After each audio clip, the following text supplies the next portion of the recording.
dumbass article I just read. You are Locked On Fantasy Basketball, your daily podcast on fantasy basketball. Part of the Locked On Podcast Network, your team every day.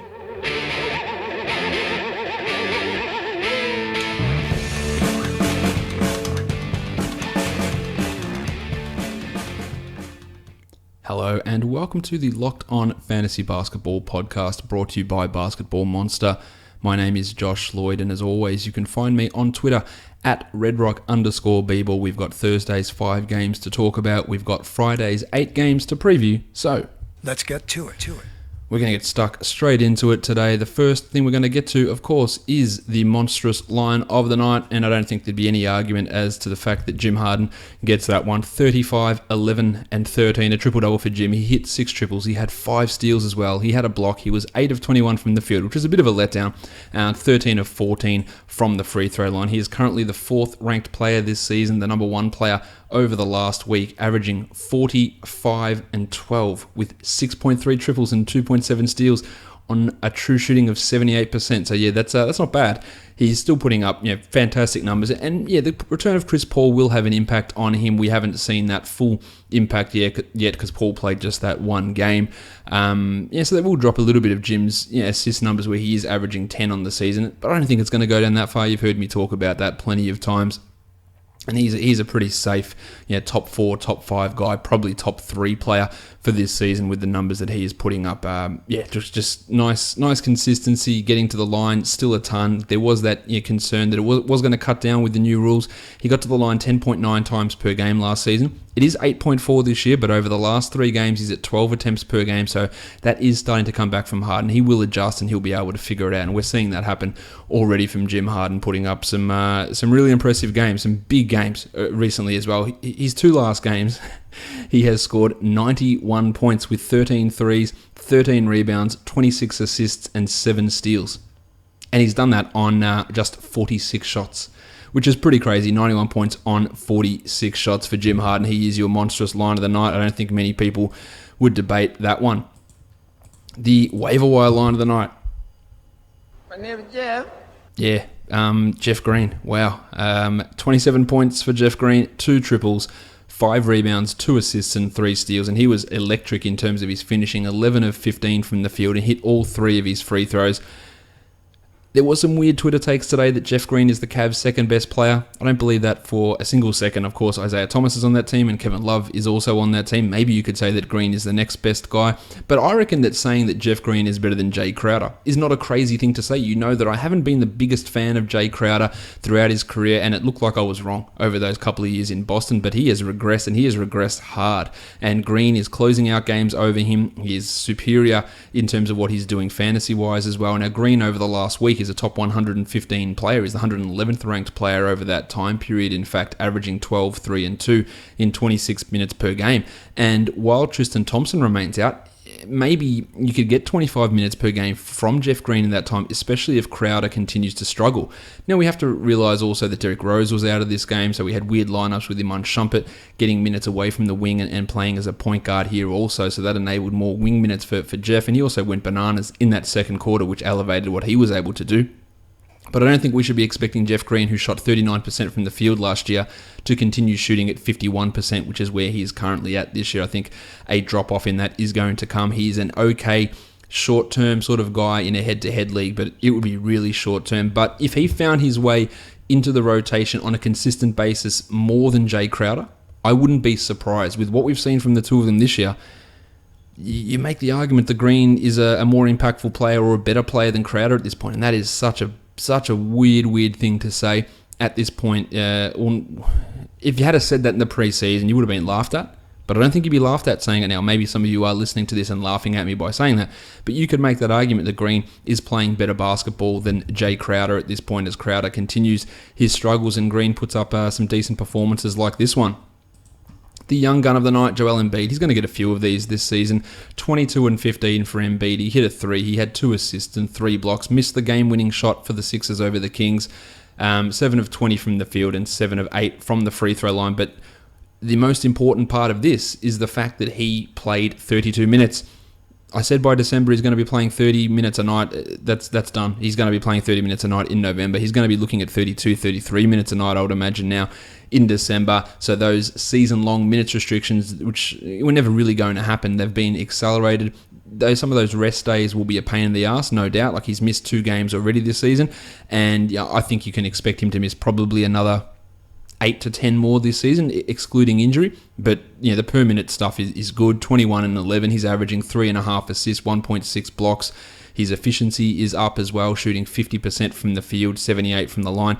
And he has still room to improve, considering he is just 24% from 3 when he was a 37% shooter last season. So some increased room for Embiid to improve. I'm seeing lots of people saying, do I trade my Kristaps Porzingis for Joel Embiid? Or the other way around, do I trade my Joel Embiid for Kristaps Porzingis? And my number one question when I see that is why? Why are we trading bigs with similar skill sets who are in the same range of rankings? What are you looking to gain from that?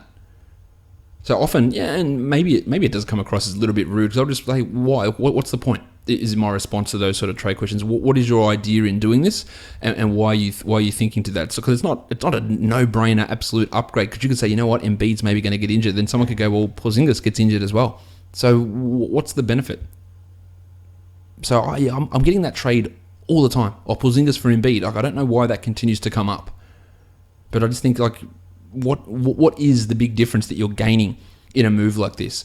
A big man who's scoring a lot, blocking shots, hitting threes with good field goal and free throw percentage. It's very similar. There are obviously slight differences, but it's pretty similar. The other thing is people will often ask me a trade. They'll say, do I trade my Joel Embiid for Kyrie Irving? As an example. Now, I don't think I've actually gotten that trade, but it's legitimately an impossible question to answer, because and as I say this all the time, in a categories league or a roto league, it just depends on what your team looks like and what your stats are, because it's a big change. Do I trade my DeAndre Jordan for Marc Gasol? Well, again, even though they're both centers, what do you want to do with your free throw percentage now? It's a big change. Your rebounds are going to go up, but your field goal percentage will go up as well, and your free throws will drop. So what do you want to do with your team?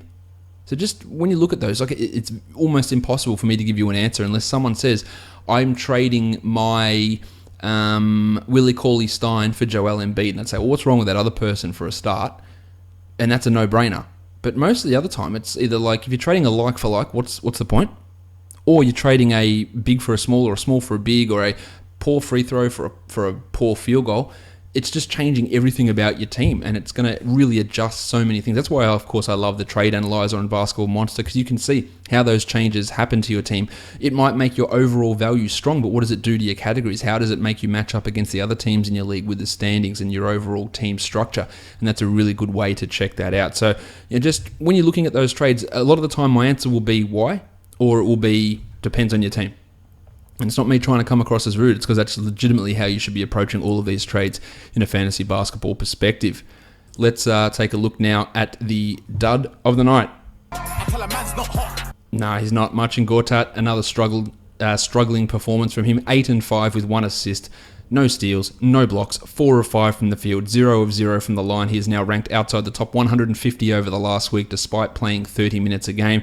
You know that I was pretty down on him. The return of Markieff Morris, the play of Jason Smith, Mike Scott, Jan Mahinmi, Kelly Oubre, all these guys are impacting what Gortat can do, and he's just old at this point. He's almost 34 years of age. A lot of his numbers are going to decline, and while I still think that you probably do hold him in a 12-team league, if I'm in a 10-team league and there's someone out there that I want, I wouldn't feel crazy. I wouldn't feel stupid to drop Gortat in that situation. I don't think that this is a temporary slump. Like in this slump, he's shooting 71% from the field. So it's not like his shots aren't going in. He just isn't taking the shots. He's not blocking any shots.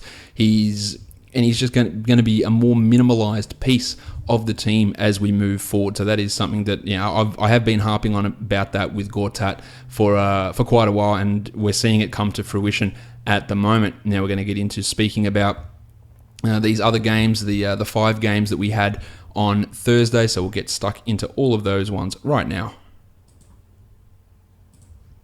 bring them up on the screen for you guys to have a look at if you're watching along on the video.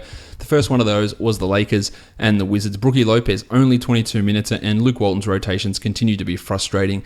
I know he's frustrating many Laker fans with what he's doing with his players. 15-4 with a steal and 2 blocks for Brook. That's still a good performance, but after 2 games of 30-plus minutes, Lopez has now played sub-25 in 2 consecutive games. You still have to hold him, but the frustration is significant. Whereas Julius Randle, another okay line, 11-9 in 23 minutes, but he's just not going to get more minutes than this unless another injury happens.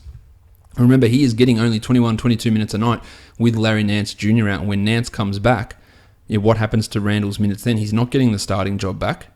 I don't think there's any chance of that. We talked about it the other day that Adrian Wojnarowski said that he's not in the Lakers' future plans. And to me, for anybody to be surprised by that is a massive surprise to me. You could see that coming from a mile away. They don't value him. They're not going to be looking to bring him back. He doesn't want to be there, I don't think. And he's just he's just not going to start getting minutes. I just don't see that happening. This was a game also that they didn't include Andrew Bogut in the rotation, which was baffling against the Celtics. So they put Bogut in ahead of Randle. They didn't put Bogut in this one. They played Lopez just 22, and Randle just got 23 minutes. So it's a case of it's just what it's going to be. Now, this was also a bit of a blowout to Ivica Zubac, got those minutes down the stretch, and he looked all right, but baffling that he hasn't been able to find any sort of minutes at all this season. The Kentavious Caldwell-Pope, just another standard line, 13-4-3 with 3 steals for KCP, but his shots, and the gloss is starting to come off future MVP Kyle Kuzma. 35 minutes, so the minutes are fine. He had 13-9, and that's okay, but once again, when you get 1 assist, no steals, and no blocks, and the shots don't fall, 29% in this one, then your value, I'll try that word again, when your value really does decline. And, much like I was doing with Isaiah Thomas last season, he's not going to continue, he was never going to continue to shoot at 58%, 55%. This just wasn't a realistic expectation, and at some point it was going to come down. Teams have started to focus more on him, and it is starting to be apparent, and when you don't contribute in those other areas, your fantasy value is going to drop off pretty quickly. Now, for now, Kuzma should still be owned, but I think when Nance comes back, Kuzma's value is going to drop off pretty significantly. Now, he might remain starting, but instead of playing 35 or 36 minutes a night, he might go down to 27 minutes a night. And then if the shots don't fall, if he's denied open, clean looks, and he's not providing anything else, where's his value sit from there? So I think we're going to see the Kyle Kuzma bubble burst just a little bit. Lonzo almost got the triple-double, 10, 8, and 8, almost the fat-face Ray Felton special there. The shooting was horrendous again, 25% from the field, 43% from the line. He was 1 of 7 from 3, but the other numbers, the 8 rebounds, the 8 assists, the 2 steals, you love those. Just the percentages in the shooting is just a disgrace. While speaking of poor percentages, Brandon Ingram had a stinker, 10-4 on 38% shooting. Not his best night, but he's looked much better recently. The Wizards, Johnny Wall bounced back. 23, 8 and 5, 2 steals and 3 blocks, and a perfect 7 of 7 from the line, while Otto Porter continues to be really good. 20 and 11 for Porter. The shooting percentages, just crazy. They are going to come down as well, but he can maintain them around 49 to 50%. I think that's a possibility. He was going at 56% in this one. 20 and 11 is a big night, while Braddles Beal had 22, 5 and 5. And Markieff, he battled through some knee soreness early on. That's why he played only 17 minutes, but came back out and was fine and had 16 and 5. And is a guy that you want to own, and his form is going to cut into Gortat's minutes, as I said, and it's going to impact what Kelly Oubre can do. And Oubre had 4 and 7 in 25 minutes, and surely no one is still holding on to him in 12-team leagues. The New Orleans Pelicans and the Toronto Raptors, well, someone went off for them. It wasn't the players that I thought it would be. It was Drew Holiday, 34, 5 and 11. People treat Holiday like he's terrible. I still believe in Holiday as a good player, and I still think that the signing of Rondo was one of the dumbest things in the offseason, and I hope they continue to run Etuan Moore next to Holiday and have Rondo run as a 20-minute backup and allow Holiday to actually have the ball in his hands a little bit more. Really good night from him, but of course, he shot 70% from the field, and that's not going to stick. He's a strong mid-round point guard. Etuan Moore was actually pretty decent here as well. 13, 4 and 5 with 2 steals and a block, but more of a 14-team league guy. Tone Davis, 18 and 7 with a pair of steals and blocks. That's solid. While Boogie Cousins, just an annihilation of your percentages. But 20, 15 and 5, a steal and a block is great. 33% on 24 attempts from the field is not, and 2 of 6 from the free throw line is also not. But otherwise, some okay numbers there for Boog. Jameer Nelson added his 5 assists. He's probably just a stream-type option for assists at this point in the season with Rondo again Rondo was in uniform and active today. Still not ready to come back, but he's not going to be far away, maybe a week or so. For the Raptors, Serge Ibaka, one of his better games, 19 and 8 with 3 triples and 2 blocks. A good performance there. Good to see him start to get back some form. While DeMar DeRozan had 33, 2 and 8, and Kyle Lowry 18, 6 and 7, and shot the ball efficiently. Now Lowry, for some reason, just cannot get to the line at all. Did not have a single free throw attempt. Him and Jimmy Butler. And I think I'm going to write an article on this next week about free throw attempts and players who are really down, because there's numerous players who are just significantly lower in their free throw attempts, and it's impacting their value, and Lowry is one of those. But I think you can still buy Lowry at a pretty decently low value and send someone maybe outside the top 50, but this game won't really give you a huge amount of leverage in doing that. The 12-man rotation continued, and that's really stuffing around what's happening in that backup big man rotation. In this one, Bebe Nogueira appeared to be the backup center, but now he was leapt ahead of by Jakob Poeltl, who played 19 minutes, and Bebe played 1 minute. So getting a handle on how that's going to work is almost impossible. As for Nogueira, we know that he is the superior fantasy option. I think Poeltl's the better real-life player, but I think that Bebe can play. But being able to rely upon either Poeltl or Nogueira or even Pascal Siakam, it's pretty much impossible with the way that Casey's running that rotation. Good news for Jonas Valanciunas fans. 27 minutes there. It wasn't a best night for him. 7 of 13 on some inefficient shooting. But I feel like his minutes just are continuously tenuous, and you could be playing 24 a night from here on. Talked about Norm Powell a while ago. He had those 2 big games, and everyone was really, really keen to go the old rusty trombone on Norm. And you got to always look at context. Those 2 games, one of them was with CJ Miles out, the other one was with Kyle Lowry ejected. Since then, the minutes have come down, the production's down. Now, I love Norm Powell. It's just not happening for him minutes-wise, because we're seeing CJ Miles get those minutes, Delon Wright get some minutes, OG Anunoby get those minutes, and there's just not enough for Norm to put up the sort of numbers that he's going to need to be a standard league player. The Cleveland Cavaliers, we talked about Jeff Green already. Time for this guy. LeBron James. He's ridiculous. He twisted his ankle, and you thought, oh shit, LeBron twisted his ankle. Didn't matter. He just took a timeout, came back in, played 40 minutes, had 33, 4 and 7, and just said, I'll be ready to go for Saturday. Now, of course, ankles can swell up overnight, and they're going to monitor it, but he just is ridiculous, and he just looked pissed. It's like he twisted his ankle and just got angry for twisting his ankle. He's like got angry, like, oh man, that's not fair. Like, that was the attitude. And then he just went bananas for the rest of that quarter. And he has been fantastic so far this season. Kevin Love, just minimizing him again. Only 12 shots while Jefe Green's taken 15 is not ideal coaching. 29 minutes for Love as well, 17, 6 and 4. Still nice production, while J.R. Smith had another strong game. 13 points with 3 triples, but at this point, we're looking at him as a 3-point streamer only. I talked about Crowder. He was shit. 3, 5, and 2 in 24 minutes, not a 12-team league player. Or Iman Shumpert started over Derrick Rose, and he should start over Derrick Rose. It's simple as that. 7 points, 5 assists, 1 steal. He provides a level of defense, and he was quite active defensively. Something that Derrick Rose, I'm not even sure he knows what active defensively means in putting those 2 words together. Shumpert had 5 assists as well. He's not going to be a standard league guy, but I'd look to see how his minutes go. Dwayne Wade also fairly putrid, 8, 2 and 2. And people were asking me, do we add Dwayne Wade after a couple of decent performances? And I wasn't keen on it, and this is why. For the Rockets, how's our boy Clint Capella? 31 minutes, 19 and 13 for Clint. 4 blocks, including a huge one over LeBron right at the end. He should play 30 minutes a night every night. Mike D'Antoni doesn't seem to believe that, but I think he's almost a lock for a top 50 player this season, Capella. And if he got 30 minutes a night, he would really push the top 30, the top 25 perhaps. Really, really significant value. I traded for him in a dynasty league. I traded Jordan Clarkson to get Clint Capella 2 years ago, and I'm really happy with the way that's turning out for me at this point. Some big numbers for Clint there once again, but the minutes are the concern. Eric Gordon, 20 points again, 4 triples and 2 steals. He will lose definitely playing time because he played 40 minutes here with Chris Paul and Mar Mute out, and he'll lose some shot attempts with Chrissy Paul back. So don't, if you can, sell high. And some people have. I've legit seen people accept a Jimmy Butler for Eric Gordon deal, which is mind-blowing, but it's happened.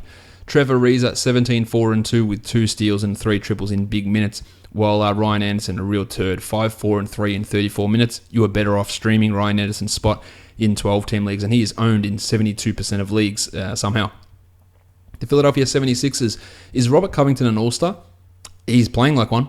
He is really, really good. And now I put him on my all-defensive team last year, second team, I think. I've been a massive Bob Cove fan, and that's why I've got a massive issue with Dave Yeager coming out today. I'm the president of the Robert Covington fan club. Mate, you're not. I'm sorry, you're not. Unless you're out there, talking about him in the days of Jakar Sampson and Tony Roten, then you're not the president. I'm the president, and if you want to fight me, I'll fight you. That's fine. No worries. Bob Cove, 24-7, 6 triples, 1 steal, and 2 blocks. I don't see anything about this production going away. Maybe the shooting from 3 drops off, but he looks really good, and he clearly should be owned everywhere. Apparently, 10% of people in Yahoo leagues don't believe that because they don't watch basketball. Benny Simmons, 18, 2 and 6 with 2 steals, 75% from the field, 75% from the line. Hey, that's a good night in a game where he was bothered by fouls while JJ Redick had 14, 4 and 5. Now, of course, there was no Jared Bayless, there was no Markel Fultz, so Dario Saric played 35. He had 13 and 10. He was really inefficient. He's putting up some okay numbers, like top 60 sort of numbers over the last week while those guys are out. So he is worth a squeeze in 12-team leagues. I just don't expect it to hold long term. The saviour, Rashawn Holmes, played 9 minutes and had 0 points, 1 rebound and 1 assist, while Amir Johnson played 7 minutes. This is why I was not super high on Holmes. He wasn't coming in and playing 20 minutes straight away because, again, Embiid is going to play 32 a night, so that leaves 16 minutes really at centre on most nights, and Johnson's not going to be excised from the rotation. They'll also play Saric there at times, so I just don't see it for Holmes. And I cannot see it in 10-team leagues, not a chance, and I cannot see it in 12-team leagues, and I've been pretty adamant about that. For the Kings, who knows what the hell to do with this team. Zach Randolph played the second most minutes on the team, 20 and 7 in 29 minutes, 2 triples and 2 steals. He's worth having a look at short term. The efficiency's up. It will drop because his usage is through the roof. It's bananas high, but over the last week, he's hitting his shots, which is not something he did at the start of the season. They got to win. That's fantastic. And he's worth looking at short term. Costa Koufos balled out with 12 boards, a streamer. Well, Justin Jackson, a really strong performance. A bit Kyle Kuzma-ish with 19 points on 58% shooting and not a lot else happening there. 1 rebound and 2 assists. But some good production from Justin Jackson, definitely looking much better than I thought he would. Just being able to rely upon him is really tough. He's more of a... I'd had him in 16-team leagues, I think, at this point, but I just have no faith in this rotation from the Kings at all. Malachi Richardson had 8 points in 7 minutes in the first half and then didn't see the court again because Dave Yeager, while Bogdan Bogdanovic had 9 and 3 in his 23 minutes. I think he's probably close to their best player, Bogdanovic, but he's just not going to get enough playing time or consistent playing time for him to be regarded as a 12-team guy. Bud Hield, Budrick, only 20 minutes here after 3 strong bench performances, 8, 4 and 4 with 2 triples. I said that the shooting percentages wouldn't keep up. I said that the 7.5 rebounds per game wouldn't keep up, and they didn't. So that's when you see these, never just look at rankings. And you can check all this on Basketball Monster. You can go check the rankings, and you go, what's going on? Buddy Hield is a 24th ranked player over the last week. That's fantastic. But you got to look at the stats. Oh, he's shooting 59% from 3. He's grabbing 8 rebounds per game. Those things are just not going to happen. And when they come down, yeah, then he'll jump up. Oh, look at Mike Conley. He's the 250th ranked player over the last week. Yeah, because he's weirdly shooting 30% from the line in 2 games, and that's a completely made up number. But they're the sort of things that you really do have to pay attention to.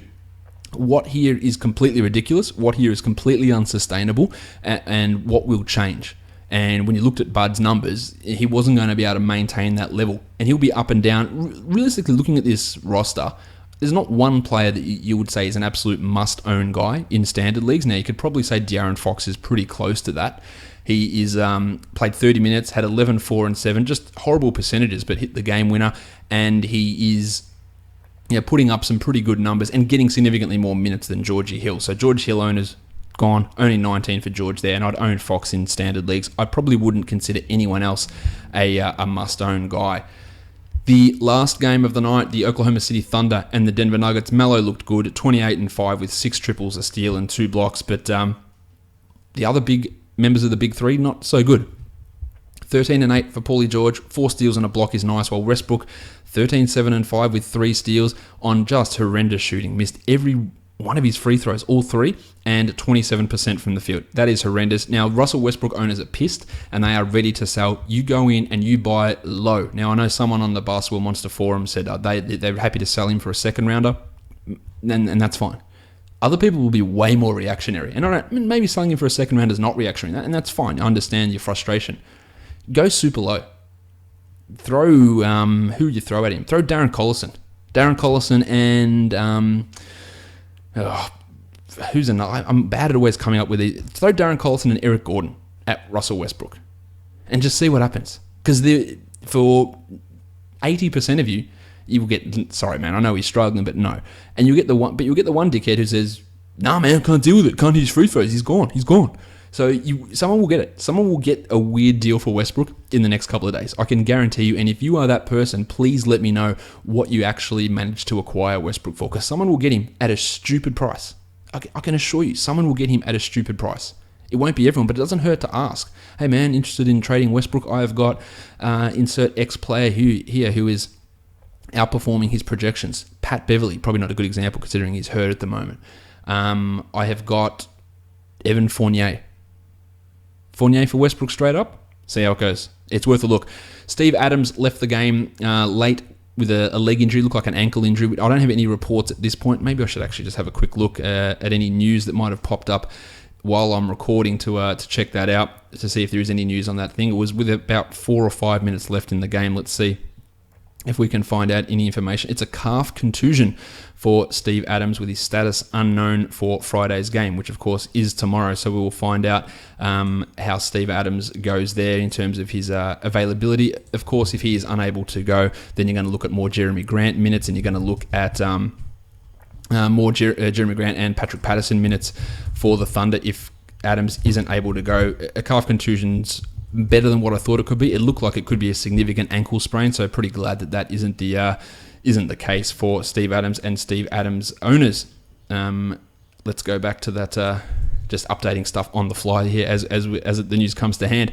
For the Denver side of things, Paulie Millsap was strong. 17, 7, and 5, 2 steals and 6 blocks. That's vintage Millsap performance. He hit 5 of 5 free throws. He was not good from the field, but took a ton of shots. 35% on 17 attempts. He was a real buy low to me. I don't think he's approaching top 30, but I think he could be much better, and we saw that here. Everyone's going to want to know, what do you do with the Blue Arrow? 9, 3, and 2 for Jamal Murray, 2 steals and 2 triples. And those numbers in itself, they're not horrendous. The fact that he played 18 minutes and Manny Moutier played 30 is a little bit of a worry. But I will throw this out there. Moutier was 8 of 10 from the field and hit his first 8 shots. So they went with Moutier as the hot hand. Now, Moutier has been playing very, very well this season and has outplayed Murray almost every game. And Moutier had 21, 7, and 5 with 4 triples. And I've got absolutely no problem with owning Moutier in a 12-team league. I would definitely own him in a 12-teamer at this point. Would I drop Murray for him? I would consider it. Murray is struggling, but I don't think that a change in starter is coming. But if you're pissed and you want to drop him, I understand that now. At this point, it's becoming harder and harder to say hold. Now, I'm a very patient person in fantasy basketball. Normally, I don't make reactionary trades. I don't make many reactionary drops, and I still do have faith in Murray because those numbers aren't horrendous. It was just that more the fact that Moutier was just playing so much better that he got those minutes. And that's not something that will happen every single game. But it is something to pay attention to. Jokic, 15, 11, and 3, while Will Barton had 13, 2, and 4 in his 31 minutes. It wasn't the greatest night from Gaz Harris. Nice, Gary! It was sort of nice. 10, 5, and 3. He's really fun to watch on the court, though, while old baby neck Wilson Chandler, 2, 3, and 4 in 27 minutes. At some point, I've got to just stop saying he's not a 12-team league guy, but I just really want to say baby neck, so that's why I continually bring him up on the show. All right, let's what are we going to do? Let's move forward now out of this and start transitioning into talking about DFS action for Friday's games, where we do have 8 games on. Well, let's see. I want to work out what song we're going to play today. I think we're going to go back to Jake McKelvey and the Countertops today. I'm going to play their song, Oh, the Ghost, and then I'll be back to talk DFS for Friday.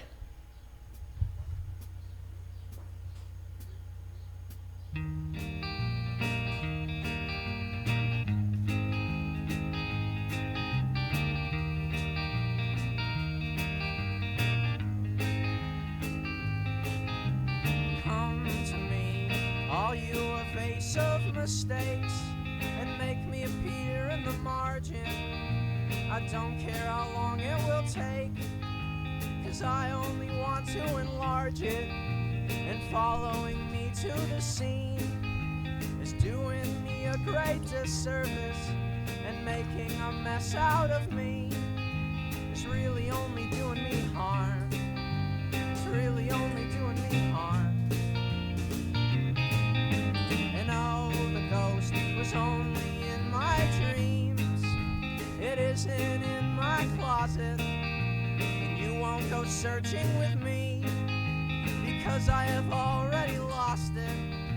And when it goes into my bed and out of the window. Alright guys, let's start talking DFS action. We will start with the perfect DFS lineups from Thursday night, that's the day. On FanDuel, Drew Holiday 51.5, Manny Moutier 33.9, DeMar DeRozan 48.4, and Jim Harden, of course, with 80.7. Jeff Green had 45. My name is Jeff. Bob Cobb had 40.4, Serge Ibaka 39.1, Paulie Millsap 50.9, and Clint Capella 43.1 for a total of 433, and that cost 59,000. On DraftKings, Jimmy Harden had 85.25, DeRozan 49.5, Bob Cobb 41.25, Millsap 45.25, Ibaka 39, Holiday Drew 56.75, Jeff Green 43.25, and Manny Moutier 37.75 for a total of 398, and that cost $49,700. Let's now move in and talk about these games in a little bit more detail for our DFS purposes. The first one of those is the Atlanta Hawks taking on the Detroit Pistons. We've got a few injury things to pay attention to here, but most of them are going to be sorted out pretty early. Dennis Schroeder, Marco Bellinelli, and Malcolm Delaney are all listed as probable, as they pretty much are every single game, while Mike Muscala is doubtful, and for the Pistons, the tackle box, John Lure is doubtful, and Stan Johnson also doubtful. So we're probably going to get more Eric Moreland, maybe a little bit of Boban, and some Reggie Bullock starting minutes, and maybe a little bit more of the Ish Smith, Reggie Jackson backcourt combination. At point guard, Smith at 4,400 is worth a look in a tournament type setting. He had 23 in the last game with Johnson out, and a 23 to 25 point performance is definitely in the realms of possibility for Ish. And then you got Schroeder at 8,200, who I really like. I think a 40 point floor is not an unrealistic expectation to think there for Schroeder, so I do really like him here. As for Reggie Jackson, he's now up to 7,200, and that's taking him out of reliable territory at that price. I don't want anything to do with Reg. Malcolm Delaney, minimum salary guy, dropped 23 in the last one. He's at $3,000. We've seen the Hawks, especially if Muscala's out, running these dual point guard backcourts. I don't hate using Malcolm Delaney there, especially considering he is $500 cheaper than Isaiah Taylor, and I would be looking at him as a tournament type of guy, as weird as that sounds. Marco Bellinelli as a shooting guard is also a tournament player at 3,900. I don't think we need to be worried about his Achilles problem. Avery Bradley, the Birdcage, 6,700 for Avery. Probably a little bit too expensive, hasn't been living up to that price point. Just another player who is struggling more than what we saw while he was in Boston. That's a pretty common theme. Leave Boston, become shit. He's not shit, but you know what I mean. There is a decline coming away from Boston. It just seems to happen to all of these guys. Kent Bazemore at 5,800 is probably a bit high for me also. At small forward, Bullock is at 3,800, so he's got an $800 price bump over the minimum salary where he was last game. I like the matchup for him. I like the minutes. He had 16 in that last game, which is not too far away from value. At that, if he was at minimum, I'd say, yeah, you could use him in cash. At that price, I'd look at him more as a tournament type of guy. Torian Prince at $6,000, tournaments only, not really feeling him much for cash at all. At power forward, the Baptist, John Collins is at 5,700, probably a little bit too high for Collins there, while Toby Harris at 7,800 also, just a little bit too high. Now, I'm going to be saying that quite a bit on FanDuel. There's quite a lot of players who are priced high, and again, I think it's going to be, their pricing's a lot tighter than what it is over on DraftKings. At center, The Undertaker, Dwayne Dedman, 5,800, had a monster in the last one at 40 points, but at 5,800, I don't really trust the minutes or that production's going to be that high. In a tournament, sure. Otherwise, no. Andre Drummond also, just a monster price, 10,200 for Drummond. It's too high. I know he can go out and put up a 50, but he's just more likely to put up a 40-point performance, and I'll probably fade him at that sort of a salary. Boban Marjanovic, the other guy there, 3,100 for Boban. Maybe you throw him in a GPP and hope that he gets some extra minutes if Eric Moreland struggles, but I wouldn't be getting too overly excited about throwing Boban into a lineup. All right, let's crack on and see what's happening in that game over on DraftKings. Some tournament players, the Baptist, Marco Bellinelli, Torian Prince, Lukey Babbitt, and Kent Bazemore. And for cash, I like, and there's a lot more guys I like for cash over on DraftKings. The Undertaker's at 4,200. I really like that. Ish Smith, Reggie Bullock, Reggie Jackson come in as cash plays. Drummond is at 8,800. Dennis Schroeder, Toby Harris, and Avery Bradley, also decent cash plays on DraftKings. So I think that using cash on DraftKings is a better way to go about it. I feel more confident in these guys on DraftKings. FanDuel, you can throw your tournament lineups in, but that's the difference between the sites. It does change. Sometimes the pricing is looser on FanDuel than it is on DraftKings, and I think you want to go in on DraftKings and have a little bit more confidence in your cash lineups over there. All right, let's move on to the next game now. We're looking at the Charlotte Hornets and the Boston Celtics. The no spread release for this one. Al Horford is out. Jason Tatum's MRI results came back negative, so that's good news, but he's listed as questionable for this game. Now, if he is out, you're going to see way more Terry Rozier. You're going to see more Marcus Smart, more Jaylen Brown, more Daniel Tice, more Marcus Morris, and probably some more Aaron Baines as well as the Celtics try and fill in those gaps. Probably some more Shemi Ojeleye as well. So numerous options do open up if Tatum happens to be out of this game. At point guard, I like Kemba Walker at 7,700. I think that his ability to get you 35 or 36 you should feel fairly confident in that, while Kyrie is up to $9,000 now. That's probably a little bit high for Kyrie. There are other point guards in an 8-game slate that I'd want to take a look at over Kyrie Irving in this type of a situation. At shooting guard, we look at Marcus Smart at 5,900. I think that's strong, especially if Tatum is out. Really interested in him there. I think that for a cash play, a 30-pointer from Smart you should feel relatively safe with Horford out. And then if you have Tatum gone as well, much more value. Jeremy Lamb at 5,900. Lamb's been putting up some pretty decently strong numbers, averaging 29 over his last 5 and 31 over his last 3, which is fine for cash. I'm not sure his tournament upside is really there, while Rozier at 4,200. If Tatum is out, I'm all over that for cash. Otherwise, it's more a tournament situation, but if there's no Jason Tatum, I smash that for cash at 4,200. Malik Monk is a tournament guy. He dropped 27 in 27 minutes in the last game, putting up some impressive-ish type numbers at $4,000. He is worth a look. Michael Kidd-Gilchrist will be back, but he is going to be in unlimited minutes. That could have an impact on Monk's playing time.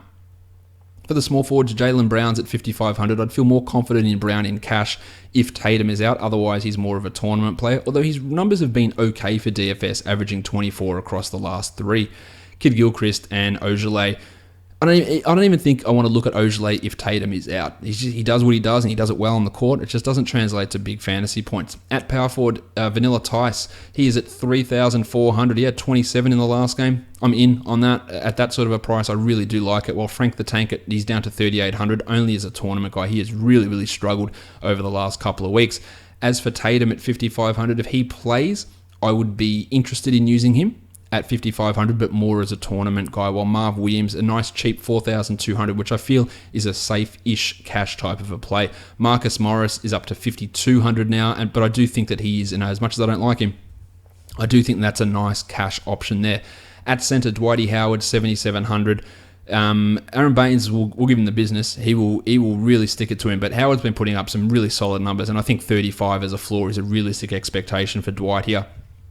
As for Bainesy, 4,800, that's a $1,300 price rise, which takes the gloss off him a little bit. But at 4,800, if he gets you 26 points, which is not an unrealistic expectation, he had 33 in the last one. I think he is okay to look at. Cody Zeller at 4,000, I wouldn't be too keen on looking at big code there.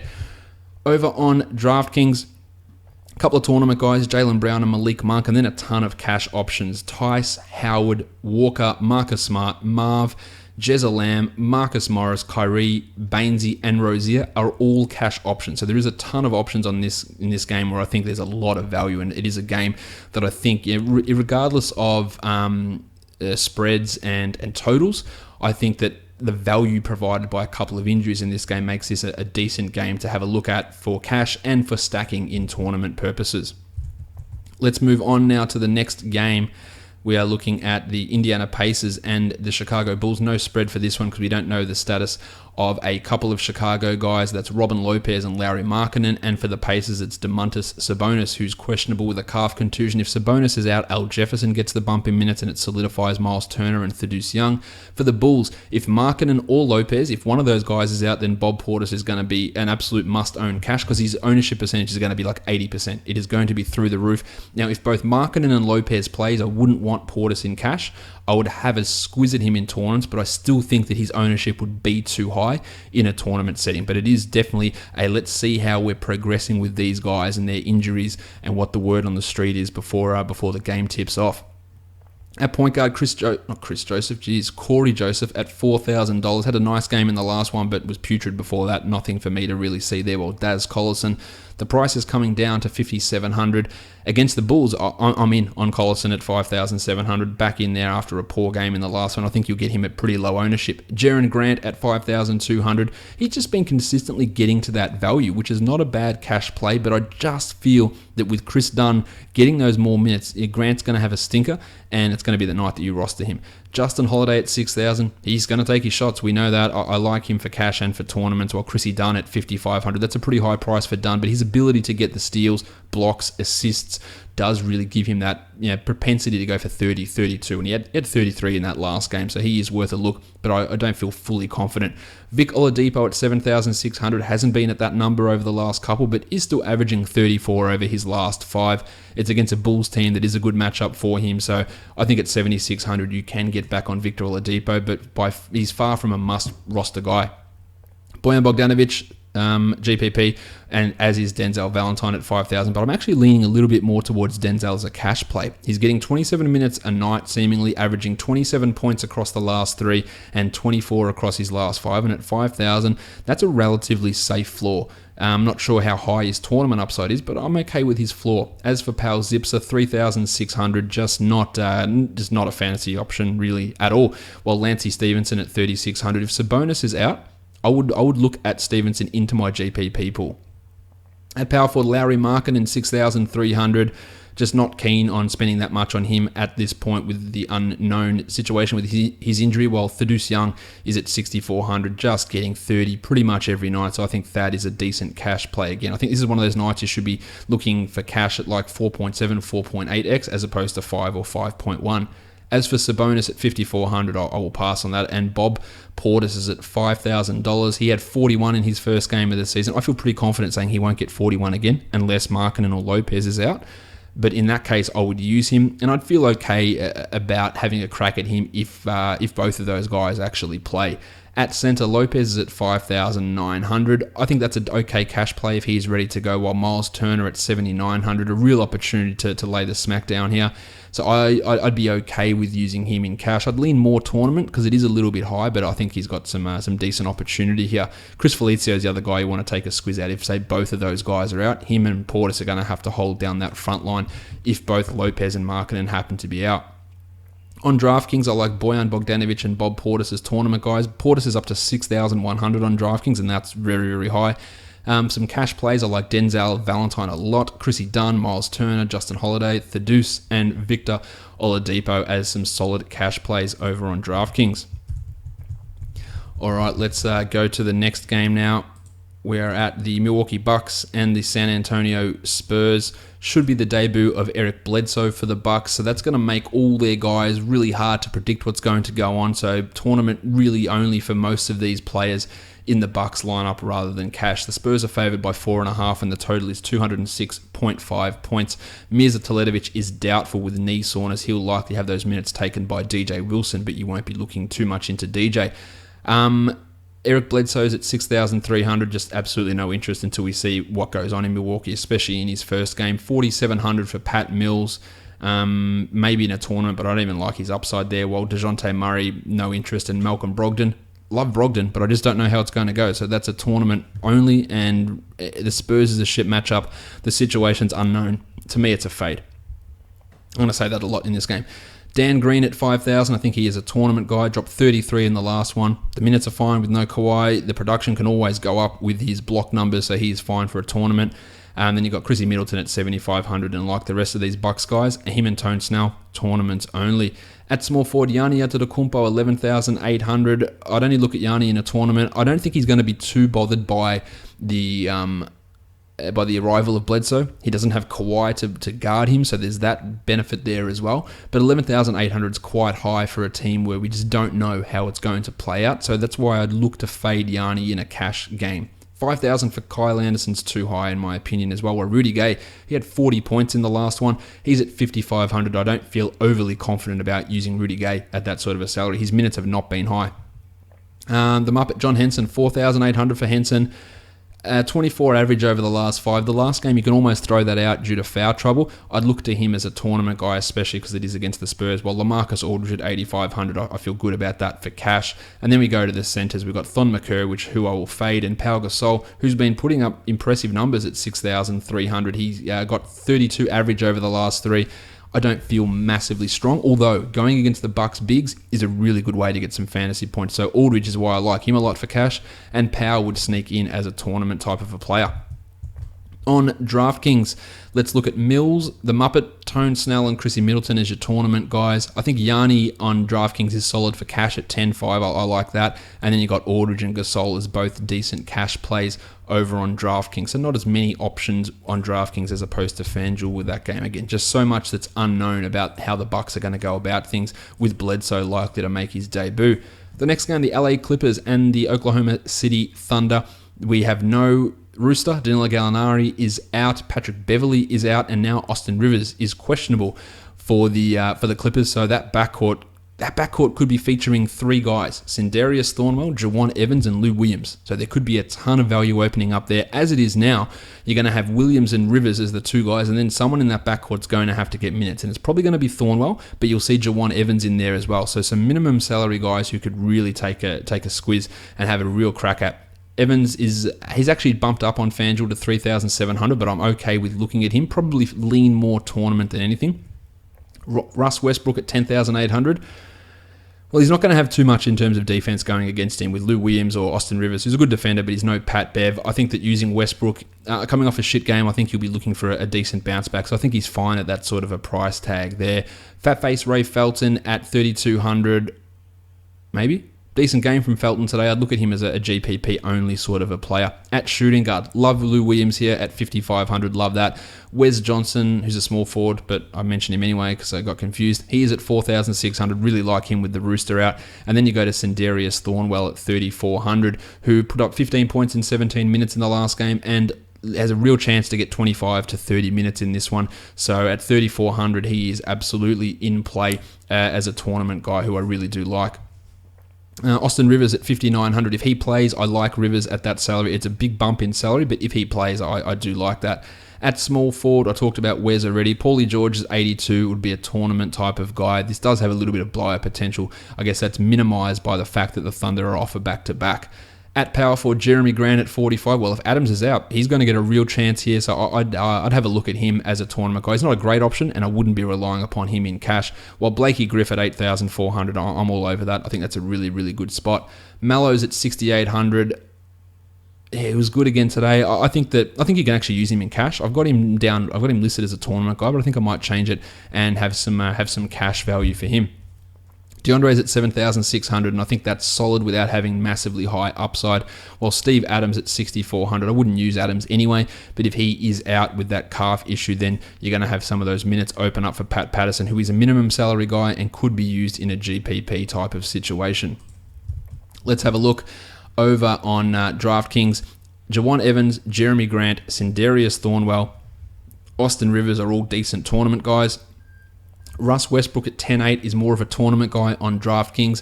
And then you go to the cash guys. Wes Johnson, Lou Williams, Paulie George, DeAndre Jordan, and Blakey Griffin as cash options over on DraftKings. Let's move on now to the next one. We've got the Orlando Magic and the Phoenix Suns.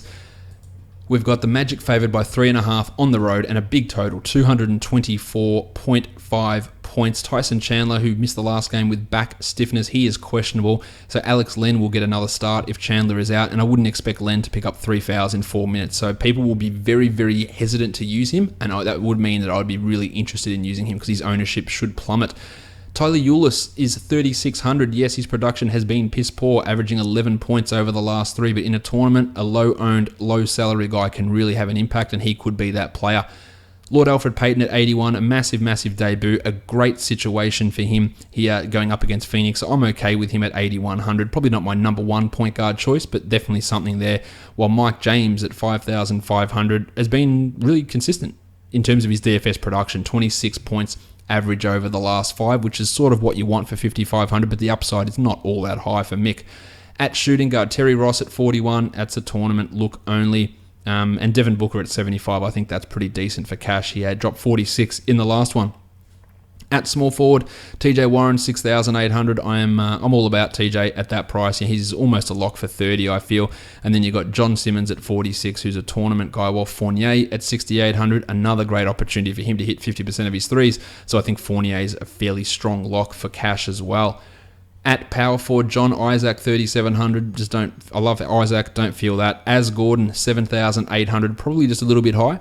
In a tournament, it's fine, but I'm not really feeling too much there. Marquise Chris and Jared Dudley, along with Dragan and Bender, they're all going to cannibalize each other's value, and I don't really see too much. But in saying that, Chris had 26 points in the last one, and Dudley had 27, and in those salaries, that's worth it. And if Chris finds his way into 27 minutes because Chandler's out, then he does have tournament upside. So I would consider looking at Marquise Chris if I'm throwing a tournament in there. And we know that Tyson Chandler is out. At center, Chandler's at 46. Don't love that. Well, Len at 44. Only really think about deploying Len if we have a confirmation that Chandler's gone. Well, Nikola Vucevic at 8,400. I feel like 40 points should be really, really in play for him here going up against these Phoenix big men.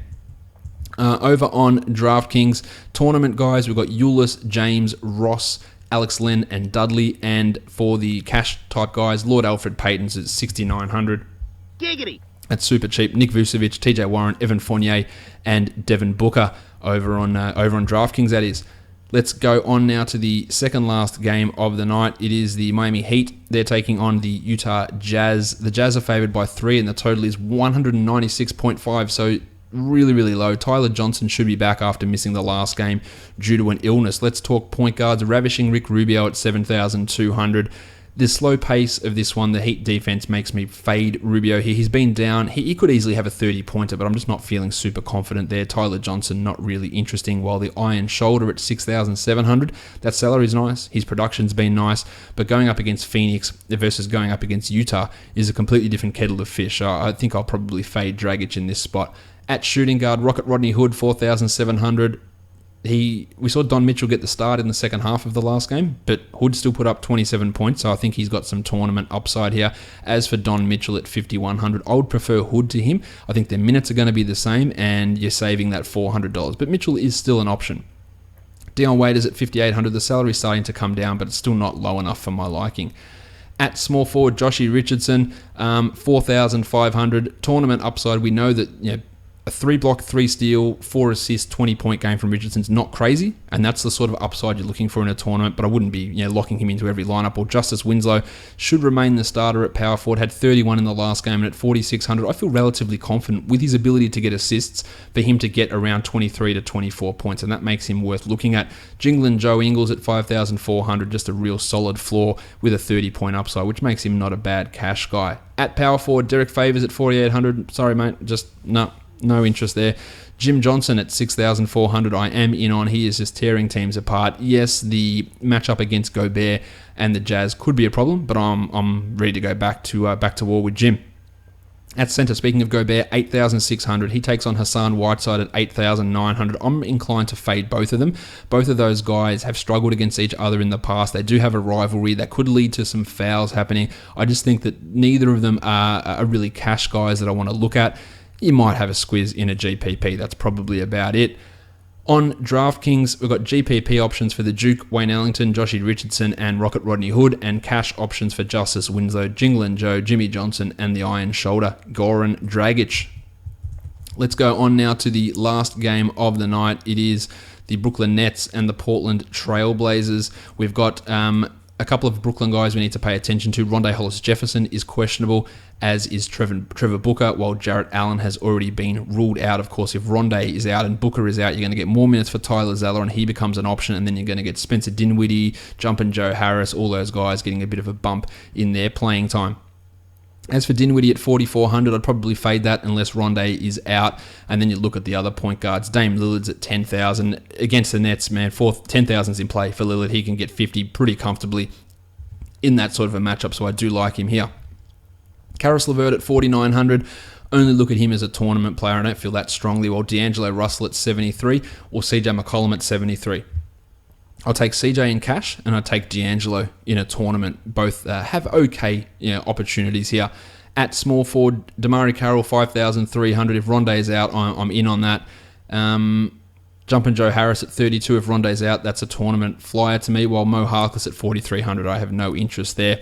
The blue swimmer, Alan Crabb, 4,400. If you believe in revenge games, he's going back to play his former team. I don't have any trust in him for cash at all. Tournament guy, sure, but I don't even feel all that strongly about him.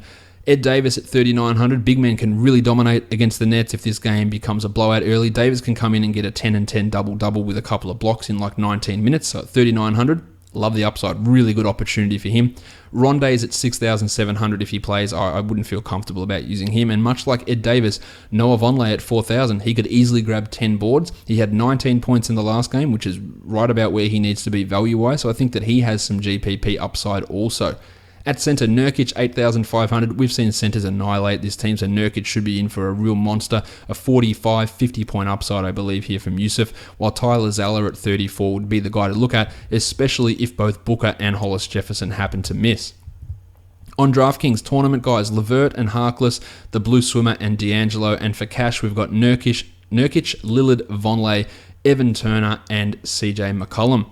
Let's now swing across and just have a look at some of the other DFS sites for some quick value plays there. On Yahoo, GPPs, the blue swimmer, Kyle Anderson, Justice Winslow, Terry Ross, the Muppet John Henson, Vanilla Tice, Jawan Evans, Alex Len, Mike James, Sindarius Thornwell, LeVert, Don Mitchell, Rocket Rodney Hood, Malik Monk. These are all some decent tournament guys, and I think Gobert comes into the tournament category as well. On Yahoo, the cash plays, Dwayne Dedman, The Undertaker, Wes Johnson, Denzel Valentine, Reggie Bullock, Chris Dunn, Bainesy, Lou Williams, Vonleh, Dan Green, Bob Portis, Justin Holiday, Jinglin Joe, Terry Rozier, Marcus Smart, Yusuf Nurkic, Miles Turner, and Andre Drummond and LaMarcus Aldridge.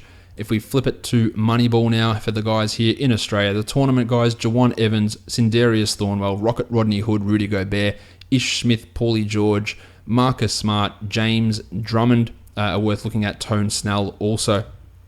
For cash games, we look at Reggie Bullock, Justice Winslow, Tice, Dedman, Portis, Baines, Lou Williams, Valentine, Justin Holiday, Vonleh, Dunn, Payton, Wes Johnson, Marcus Morris, Miles Turner, Russ, Nurkic, Aldridge, Fournier, Howard, McCullum, Walker, and Ingles. And the last one is Draft Stars, who have a few tournament options here. Jeremy Grant, Lukey Babbitt, Tyler Eulis, The Undertaker, Justice Winslow, Rudy Gobert, Andre Drummond, Paulie George, Karis LeVert. And for cash, we've got Wes Johnson, Reggie Bullock, who are minimum salary guys, along with Daniel Tyson, Jawan Evans, the Muppet John Henson, Alfred Payton, Yusuf Nurkic, Bainesy, Portis, Vonleh, Williams, Lou, TJ Warren, Chrissy Dunn, Justin Holiday, Russell Westbrook, Reggie Jackson, Toby Harris, Avery Bradley, Dame Lillard, and Gianni Antetokounmpo for Draft Stars. That does it for another week of the Locked On Fantasy Basketball Podcast. Check out the rest of the shows across the Locked On Podcast Network, and of course, everything happening over at Basketball Monster. Subscribe on YouTube, give it a thumbs up and a comment, and of course on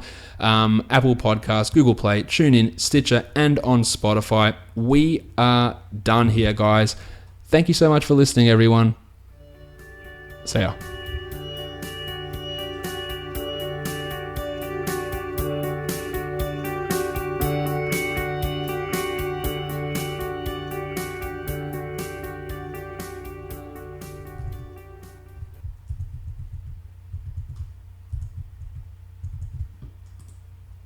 Malachi Richardson.